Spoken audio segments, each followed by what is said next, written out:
Em Costa Mesa, Califórnia, na noite de 21 de maio de 2010, Julie se encontrou com seu irmão Taka em um restaurante. Ela estava emocionada porque tinha sido convidada para o casamento dele e ele tinha lhe dado uma tiara para usar.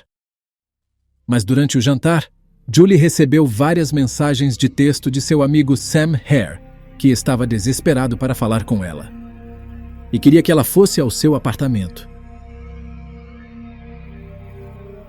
Na manhã seguinte, o quarto de Julie, que morava com seus pais, estava vazio.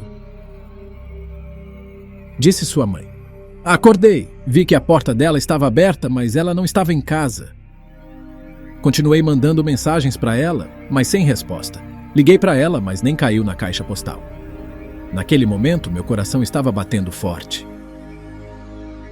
Depois, ao anoitecer, outro pai, Steve Hare, estava procurando desesperadamente por seu filho, Sam. Ele deveria ter ido à casa de seus pais no fim de semana, mas quando o sábado chegou e passou sem notícias dele, Steve começou a ligar para o telefone de Sam, mas estava desligado, algo que Sam nunca fazia. Eu disse à minha esposa: "Querida, vou dirigir até a casa do Sam." No dia 22 de maio de 2010, Stephen foi com sua esposa ao apartamento de seu filho Sam. E o que encontraram no apartamento do filho foi uma cena horrível. Desesperado, ele ligou imediatamente para a emergência da polícia, informando que havia uma mulher sem vida, de bruços, no quarto do filho, com parte das roupas rasgadas. Tem um quê? "Sinto muito. Um corpo sem vida. Tem sangue na cabeça dela, sim." Você sabe onde está seu filho? "Não, eu não sei", respondeu Stephen. O incidente foi um choque para a comunidade de Costa Mesa, onde tirar a vida de alguém era algo muito raro. Quando a polícia chegou ao apartamento, não encontrou sinais de luta. O local parecia o típico apartamento de um jovem solteiro. Garrafas de cerveja vazias, cigarros queimados e uma churrasqueira na varanda. Tudo estava relativamente limpo e arrumado, até que eles entraram no quarto. No quarto, o cenário era tenebroso. Na mesa de cabeceira, havia uma faca não utilizada e alguns livros, incluindo um manual de combate. Mas ao olhar para a cama, a visão era aterradora. Estava encharcada de sangue da vítima. O corpo da mulher estava parcialmente sobre a cama e ajoelhado no chão, com as calças abaixadas, o que indicava que poderia ter sido agredida da pior forma antes de perder a vida. Tiraram sua vida com 2 tiros na cabeça.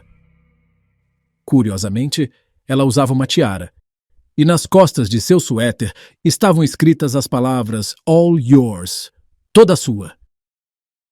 Sua bolsa foi encontrada na cozinha, e através da carteira de motorista, os detetives identificaram a vítima como Julie Kibuishi, de 23 anos. Seria realmente Julie? E Sam, como teorizou a polícia, teria atacado ela e depois tirado sua vida? Mas seu pai não podia acreditar nisso e começou uma investigação por sua conta. Mas esse caso teria muitas reviravoltas. Bem-vindos de volta a Mistérios Resolvidos, onde cobrimos casos resolvidos de todo o mundo. Hoje, vamos nos aprofundar em mais um caso com uma das reviravoltas mais surpreendentes que você já ouviu. Então vamos a mais um Mistério Resolvido.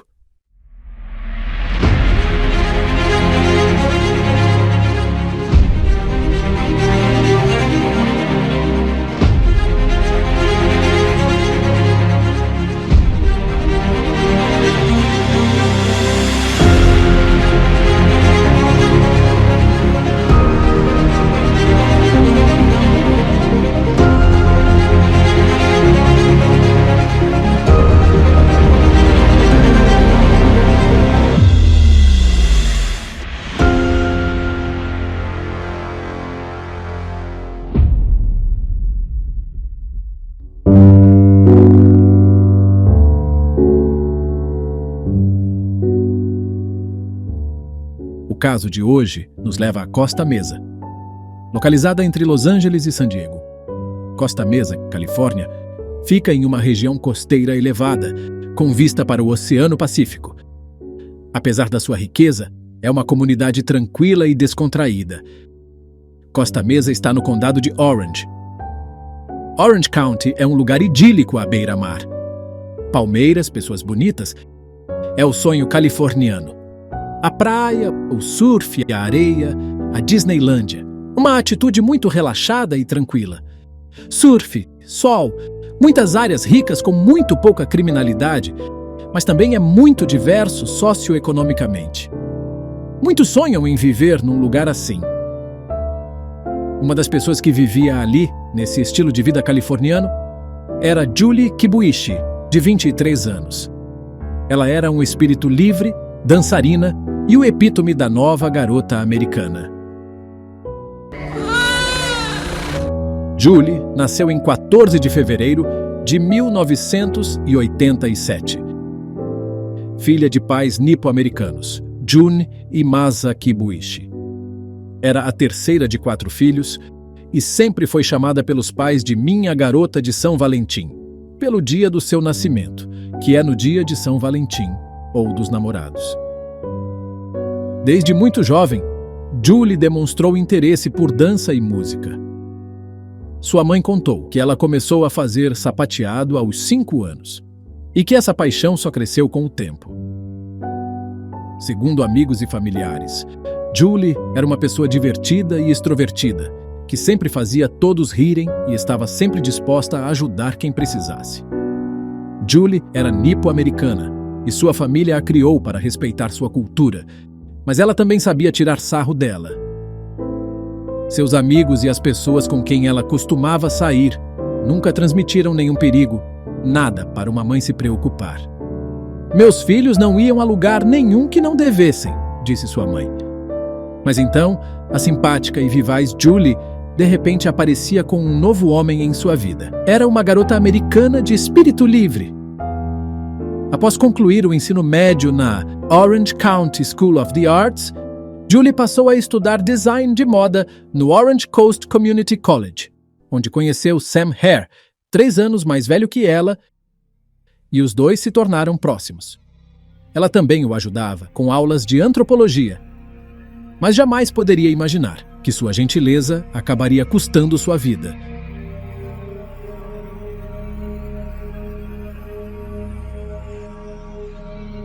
Informar os pais de Julie foi a parte mais difícil para os policiais. Isso provavelmente ficou mais marcado em mim. Todos esses anos, desde o caso, lembro da mãe de Julie gritando: "Não é ela, não é minha filha." A notícia foi devastadora e a mãe de Julie caiu no chão, tomada pela tristeza. Os detetives tentaram entender o que havia acontecido com essa jovem brilhante.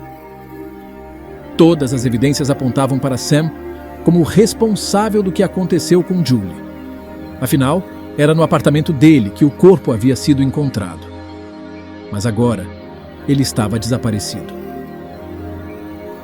Samuel Hare nasceu em 29 de maio de 1983. Filho de Stephen e Raquel Kalberman, em Los Angeles, Califórnia. Como filho único, Sam era muito próximo dos pais e os visitava com frequência. Tinha a aparência de estrela de cinema, rude, e apesar de forte, ele era descrito pelos amigos como um ursinho de pelúcia, divertido e tranquilo. Ele se alistou no exército dos Estados Unidos ainda jovem e serviu no Afeganistão e na Alemanha com a 173ª Divisão Aerotransportada. Sam se ofereceu para ir a um dos lugares mais perigosos do mundo, Camp Keating, bem na fronteira do Afeganistão e do Paquistão. Ele serviu no topo de um posto de observação, suportando tiros por períodos que duravam de meia hora a 2 horas. Às vezes, um cara tinha que correr no meio do fogo inimigo para manter os geradores funcionando. E esse cara era Sam Hare. Ele era um herói de guerra. Mas o heroísmo pode causar danos. Depois de meses na linha de frente, Sam, como muitos soldados que retornavam, começou a mostrar sinais de TEPT, transtorno de estresse pós-traumático. Ele tinha pesadelos, muitas vezes se encontrando em uma trincheira com insurgentes tomando conta da área.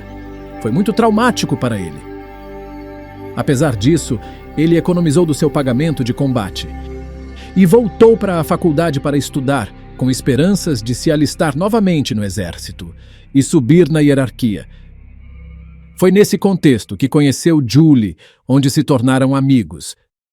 Julie também estava indo para Orange Coast Community College, e foi lá que ela conheceu Sam. Julie era a tutora de Sam, ajudando-o em antropologia. Ele tirou um A naquela matéria, e eles se tornaram amigos próximos. Eu perguntei a Sam, tem alguma coisa acontecendo entre você e Julie? E ele disse, absolutamente não, ela é como minha irmã mais nova, disse seu pai. Até onde todos sabiam, eles nunca se envolveram romanticamente, mas tinham uma amizade platônica muito forte. Julie adorava estar com Sam em seu apartamento de solteiro. O Camden Martinique Apartments era um grande complexo, voltado para jovens adultos, cheio de festas, pegação, eventos sociais como taco de quinta-feira e reuniões na piscina. Entre o círculo social do complexo estava um casal do andar de baixo, Dan Wozniak e Rachel Buffett. Eles eram atores de teatro da comunidade local e sonhavam com sua grande chance. O apartamento era o lar de um grupo de pessoas, a maioria com menos de 25 anos. E Sam, com boa situação econômica, com planos para o futuro, rodeado de amigos num lugar idílico, não se o enxergaria, cometendo um ato tão horrível com Julie. Porém, devido aos transtornos por causa da guerra, fez pensar se teria ele perdido o controle e tirado a vida de Julie em um momento de fúria?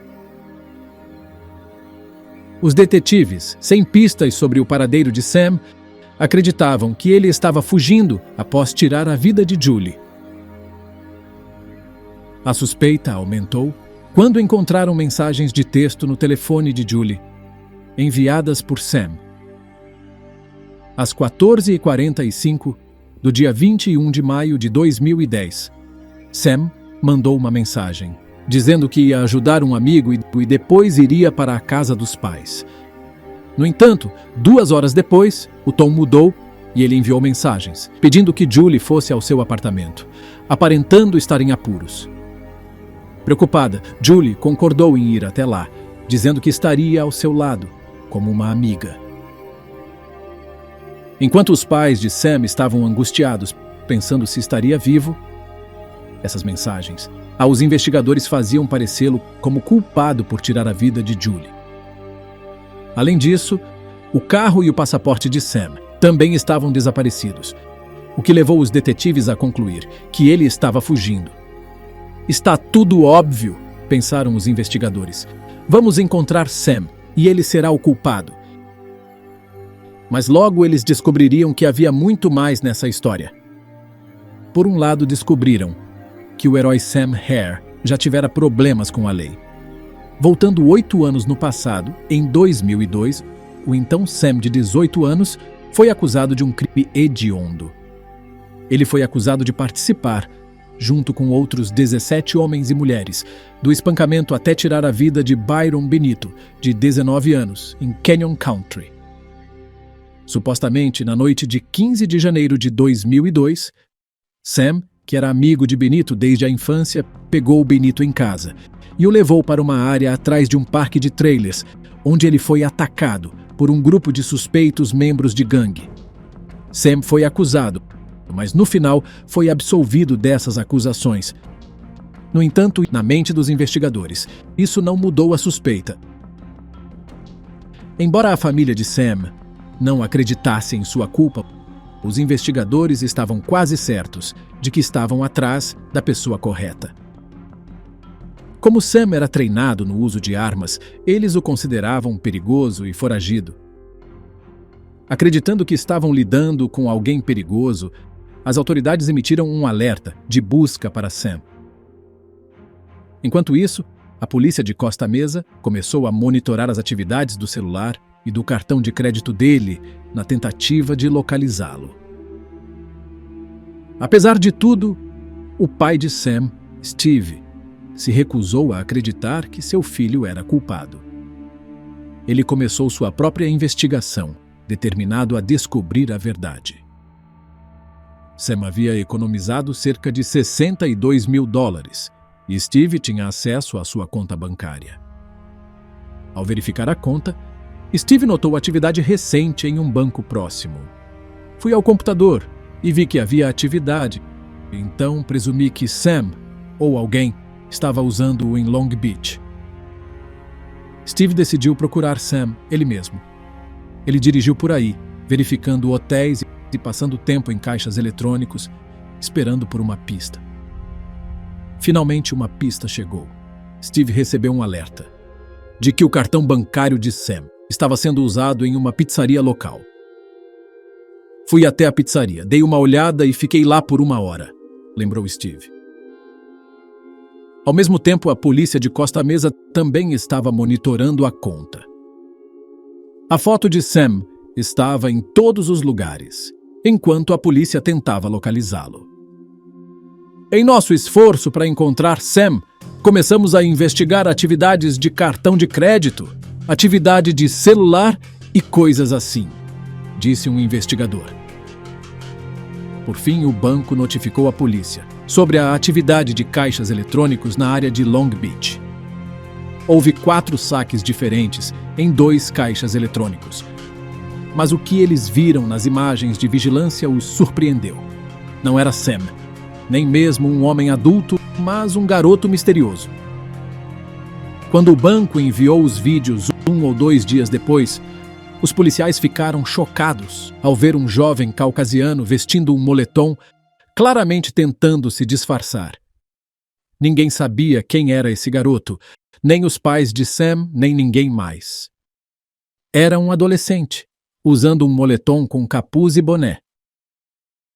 Os investigadores concluíram que ele provavelmente estava ajudando Sam, seja para fugir ou para se esconder. De qualquer forma, a polícia de Costa Mesa estava desesperada por encontrá-lo. Em 26 de maio de 2010, eles receberam informações de que o cartão de crédito de Sam havia sido usado em outra pizzaria e começaram a rastrear o entregador. Após obter o endereço da entrega, a polícia foi até o local, pensando que finalmente encontrariam o esconderijo de Sam. Eles cercaram uma casa em Long Beach, trazendo helicópteros e possivelmente uma equipe da SWAT. Quando ouvi os helicópteros circulando, pensei: o que está acontecendo? A polícia tinha detetives em jaquetas de ataque e armas em punho. Quando um homem abriu a porta, eles mandaram o homem para o chão e o algemaram. Mas, em vez de Sam, encontraram Wesley Frelich, de 17 anos, junto com alguns amigos. A polícia não tinha certeza se Sam estava escondido na casa. Então, eles conduziram uma busca completa, mas não o acharam. Embora inicialmente suspeitassem do jovem Wesley, as autoridades quase imediatamente o descartaram como suspeito. Mas ele ainda estava com o cartão de crédito de Sam em sua posse. O adolescente contou uma história surpreendente que os investigadores não esperavam ouvir.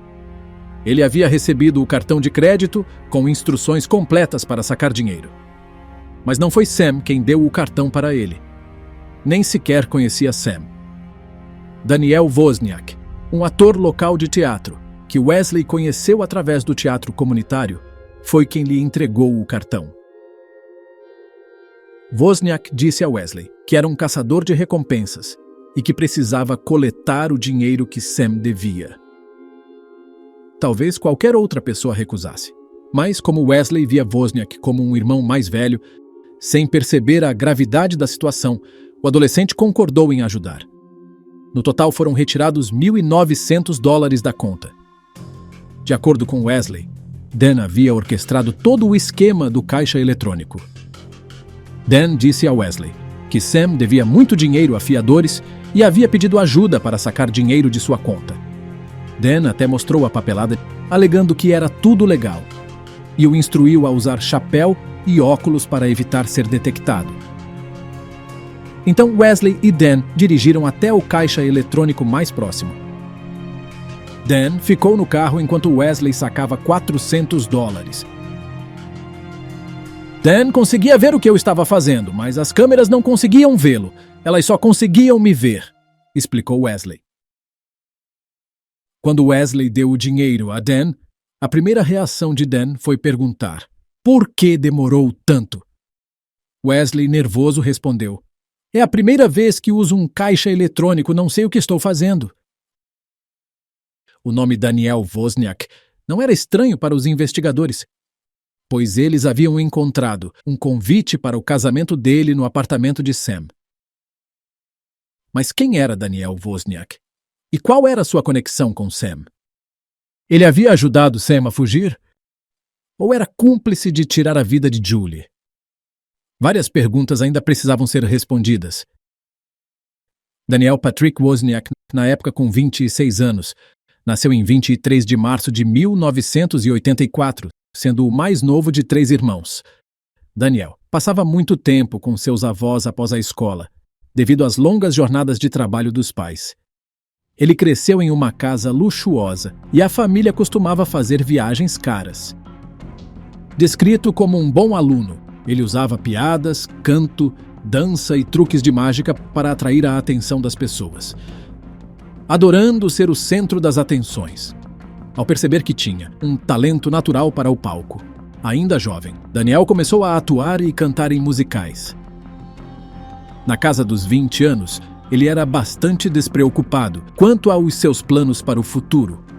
Nunca conseguia manter um emprego por muito tempo, o que o obrigava a mudar de trabalhos com baixa remuneração. No entanto, ele manteve viva sua paixão pela atuação e continuou a trabalhar no teatro, onde conheceu a mulher dos seus sonhos, também atriz. Após um breve namoro, decidiram se casar. A essa altura, a polícia sabia que era hora de prender Dan. Um policial, o detetive Morales, ligou para ele, usando um estratagema para atraí-lo para a delegacia. Mas Dan não estava disponível. Ele estaria em sua despedida de solteiro. Em 26 de maio de 2010, quando a polícia localizou Wozniak, aproveitando sua despedida de solteiro, em Huntington Beach, Califórnia, decidiu prendê-lo. Mas qual era a ligação de Daniel Wozniak com Sam Hare?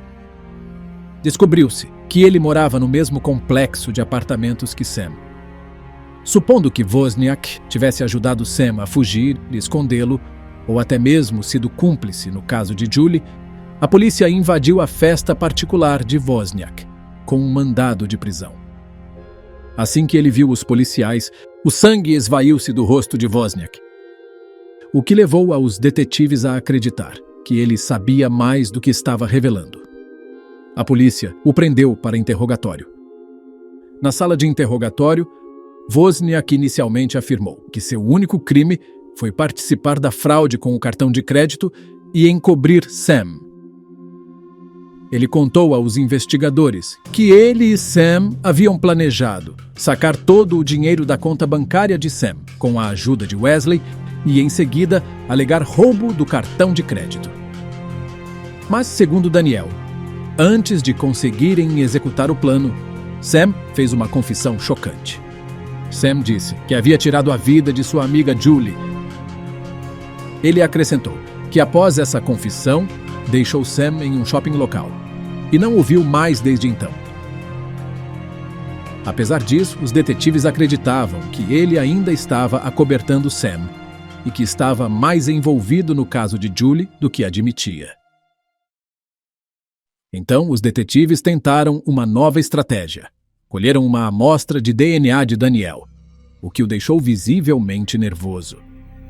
Ele tentou manter a compostura, mas os detetives perceberam que algo estava errado. Quase imediatamente, ele começou a adicionar mais detalhes à história. Os detetives perceberam que Wozniak estava nervoso com a possibilidade de seu DNA ser encontrado no apartamento de Sam, embora ele tentasse aparentar o contrário. Pressionado, ele continuava mudando totalmente sua versão dos fatos. Após uma longa pausa, Wozniak disse que sabia sobre o caso de Julie e que ajudou Sam a escapar.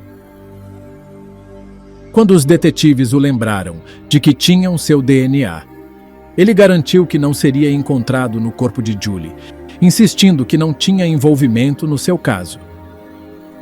Os detetives esperavam que Wozniak revelasse mais detalhes, mas de repente ele decidiu que não queria continuar com o interrogatório.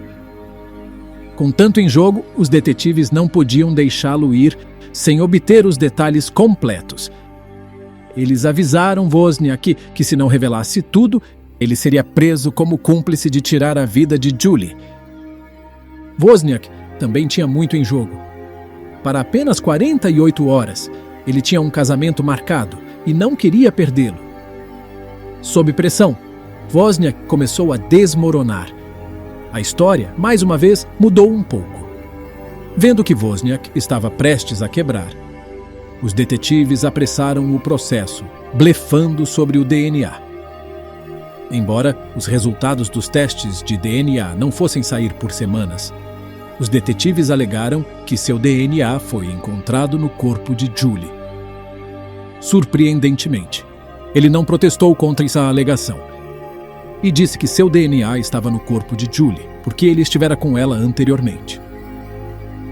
As suas declarações eram confusas. Acontece que Wozniak não era um ator tão bom na sala de interrogatório quanto era no palco. Quando suas mentiras desmoronaram, ele soltou outra bomba. Ele mencionou que Sam disparara 2 vezes em Julie. Isso foi um grande sinal de alerta para os detetives, porque apenas um ferimento de bala era visível para os investigadores na cena do crime. Só mais tarde, quando uma autópsia foi realizada, foi revelado que havia um segundo ferimento de bala. Essa confissão de Wozniak significava que ele estava lá quando ela perdeu a vida, o que o tornaria cúmplice do caso de Julie, e os investigadores agora podiam detê-lo oficialmente. No entanto, embora Wozniak estivesse sob custódia, os detetives ainda tinham que encontrar Sam, e Wozniak se recusou a falar.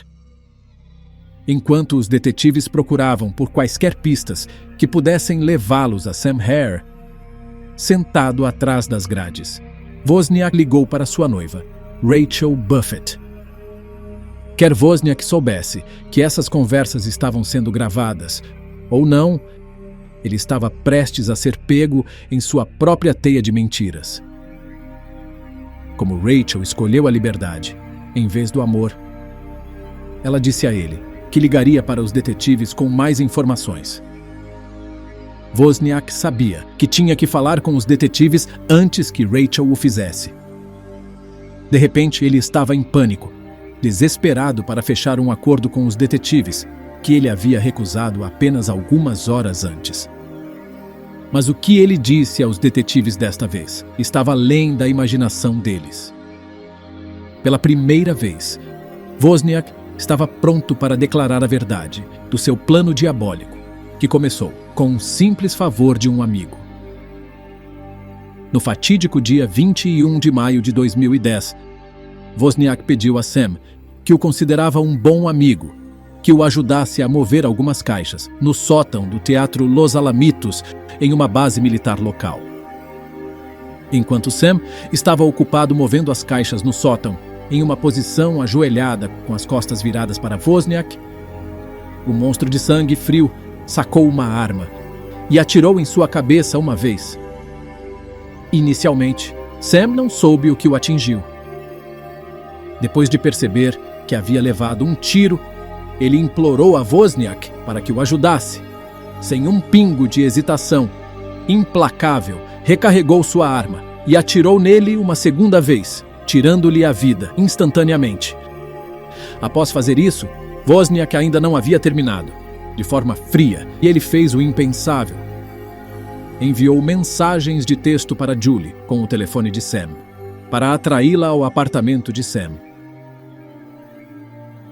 Com a maior insensibilidade, ele deixou o corpo de Sam no sótão e foi executar sua peça de teatro, rindo, cantando e dançando. Impossível imaginar que tinha acabado de tirar a vida de um homem inocente e atraído outra pessoa para o mesmo destino. Mais tarde, já de noite, Wozniak entrou furtivamente no apartamento de Sam. E uma vez que Julie estava dentro do apartamento, ele atirou 2 vezes na cabeça dela. Então, ele criou o cenário, para fazer parecer que Sam fugiu, após agredir e tirar a vida de Julie em seu apartamento. No entanto, ele ainda precisava ter certeza de que ninguém encontraria Sam. Em desespero, ele procedeu a cometer um dos piores atos possíveis. Ele voltou ao sótão e desmembrou as mãos e a cabeça de Sam, em uma tentativa de esconder a identidade do falecido. Depois, os descartou em um parque próximo. Mas mesmo depois desses atos hediondos, aparentemente sem nenhuma preocupação no mundo, Wozniak, mais uma vez, retornou ao teatro, onde aparecem várias fotos da festa do elenco. Os detetives coletaram mais tarde fotos em que ele pode ser visto, rindo e brincando com outros membros do elenco. Mas talvez o motivo que o levou a cometer esses atos seja ainda mais distorcido do que os atos em si. Tudo se resumiu a dinheiro. Tirou a vida de Sam para isso, e a de Julie, apenas para criar uma trama falsa de que Sam tirara a vida de Julie e fugira. Wozniak sempre lutou com dinheiro e manutenção de emprego. Na época do caso de Julie e Sam, ele estava com 2 meses de aluguel atrasado e prestes a ser despejado. Além disso, ele não tinha como pagar pelo grande casamento e lua de mel que havia planejado. Então, soube dos $62.000 que Sam tinha em suas economias, do seu tempo de serviço militar. Ele tirou a vida de 2 pessoas inocentes a sangue frio, para que pudesse ter um grande casamento e aproveitar férias caras. Se a confissão não bastasse, a polícia encontrou uma bolsa de evidências sobre a qual Rachel, a noiva de Wozniak, havia falado com ele ao telefone.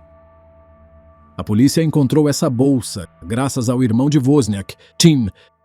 Ele tinha instruções para se livrar da bolsa, mas em vez disso, a jogou por cima da cerca da casa de seus pais. A mochila estava cheia de evidências incriminatórias, incluindo os detalhes financeiros de Sam Harris, seu passaporte, suas roupas ensanguentadas. O mais condenável de tudo, a arma utilizada no caso. O DNA de Wozniak estava em todos os itens, sugerindo que ele, e somente ele, tirou a vida de Sam e Julie. Era uma cornucópia de evidências. DNA, cápsulas de balas gastas, informações financeiras da vítima. É tudo o que um promotor poderia querer.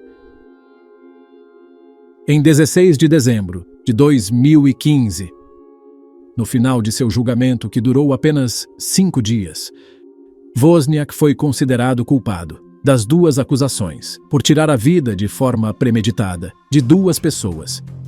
Em 11 de janeiro de 2016, após apenas 1 hora de deliberação, no que é descrito como uma das mais curtas deliberações sobre pena capital, o júri recomendou a pena de morte para um muito merecedor, Daniel Wozniak. Em 23 de setembro de 2016, o juízo sentenciou a pena capital. Parecia que não havia fim para a farsa neste caso. Quase 2 anos depois, os detetives descobriram que a ex-noiva de Wozniak, Rachel Buffett, não só sabia sobre os planos de seu noivo, mas também havia enganado os detetives. Embora negasse todas essas alegações, ela foi presa e acusada de 3 acusações por cumplicidade após o fato, com base em alegações de que ela mentiu várias vezes para investigadores da polícia. Em 12 de setembro de 2018, ela foi condenada por 2 dessas acusações, com uma sentença máxima possível de 44 meses. E em 8 de novembro de 2018, foi sentenciada a 32 meses atrás das grades. Ela foi libertada da prisão em algum momento de 2019. A vida foi arrancada de 2 pessoas inocentes e a vida de seus familiares foi destruída. Tudo para que um maníaco pudesse ter a lua de mel dos seus sonhos. O único encerramento que as famílias podem obter disso é que esse monstro está passando seus últimos dias onde não pode machucar mais ninguém. Compartilhe seus pensamentos sobre esse caso trágico na seção de comentários. Não se esqueça de curtir, compartilhar e se inscrever para mais histórias surpreendentes como esta. E nos vemos no próximo Mistério Resolvido.